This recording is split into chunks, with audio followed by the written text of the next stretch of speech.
Whatever you do, don't answer the door if you're home alone.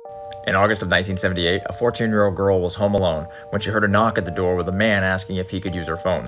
But when she opened the door, he came in and attacked her. He beat her, he raped her, and tied her up.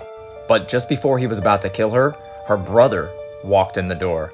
Now, he was younger than her at only 13 years old, but you couldn't leave any witnesses. So he took the 13-year-old boy into another room and went to kill him. He had the knife to his neck, and as he started to slice into it, the boy pushed the knife away and started fighting with him. Now, the killer ended up strangling him and then stabbing him 3 times in the chest. With the killer distracted with her brother, it allowed her, still tied up, to run outside into the street and get help. Somebody reported this to the police, and the killer, knowing this, jumped into his car and took off. Fortunately, the witnesses got his license plate and were able to ID the man, and it ended up being Don Miller, the famous East Lansing serial killer. He killed 4 women, and she was... But that's not where the story ends, unfortunately.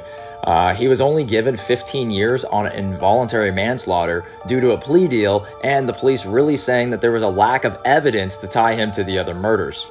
About 10 years into his sentence, the victims' families were able to actually get him prosecuted for having a shoelace in his jail cell, which they claimed could have been used as a weapon, and having a weapon in his cell cost him another 40 years.